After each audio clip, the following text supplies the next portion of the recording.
Hey guys, and welcome back to Gabbin with Jessa. In today's video, I'm going to be getting back to my book reviews, and I'm going to be starting with Alex and Eliza by Melissa de la Cruz. I gave it a 4 out of 5 stars on Goodreads, which is actually a lot higher than I originally expected it to be.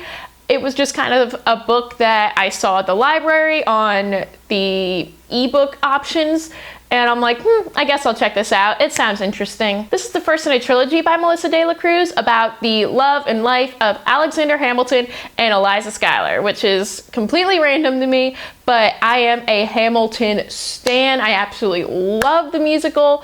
I love everything about it. I've gotten so much more interested in history during that time period because of it, and so this book was kind of like right up my alley. In this first book, they're just meeting for the first time and getting feelings and falling in love with each other, but then there are also 2 other books following what happens because of the war and what happens because of everything else Hamilton did. If you don't know what I'm talking about, listen to the musical because you'll figure it out real quick. What I really liked about this is that it could easily be read by anyone.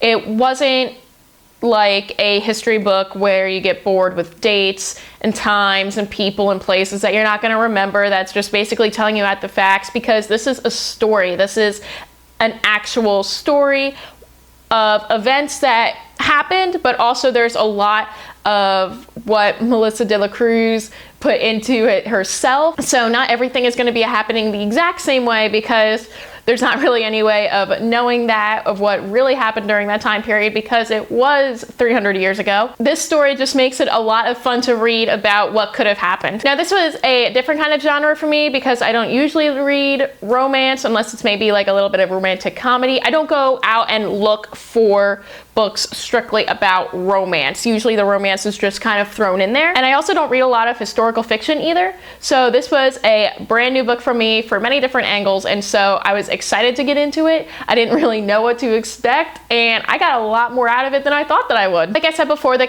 characters are actual people who existed. It talks about, you know, Eliza and Alex, but also George Washington, Eliza's sisters, Eliza's parents, and it just has the fun spin of what the author put onto it to make it her own story, her own personal story of what could have happened that led to the events that did actually happen. This kept me entertained the entire time.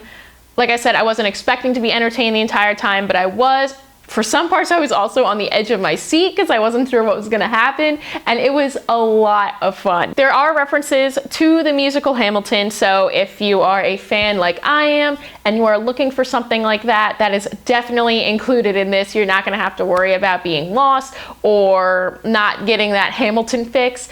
It's here, it's in this book, and it's a lot of fun, which makes me more excited to read the other 2 books in the series. I actually do have the second book, Love and War, chilling here on my shelf, so I can't wait to get to that in the future. I mean, all in all, it was just so enjoyable and heartwarming throughout the entire book.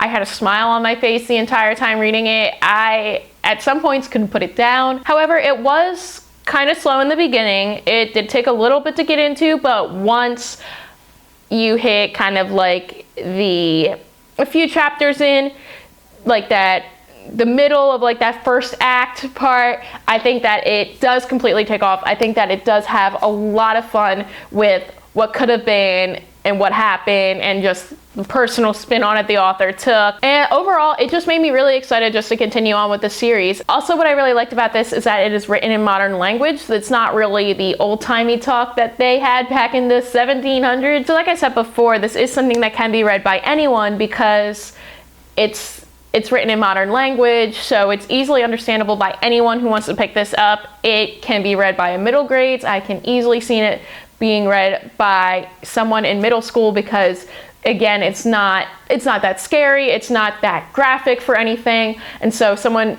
that age can read it, or a young adult or adult like myself could read it as well, because there's something there. We can make connections, we can make deeper conclusions and draw different things, because either from understanding the musical or being a fan of the time period or just of the characters as people, who they are and what they did. It was just a lot of fun. But there you go, there's my nice quick review on Alex and Eliza by Melissa De La Cruz. I highly recommend checking it out. Like I said, I will be getting to the sequel, Love and War, hopefully very soon. We're gonna have a lot of downtime on our hands, but I just wanted to give my quick review on it. Let me know what you think down in the comments below. Don't forget to like, subscribe, all those fun things. And until next time, keep on gabbing.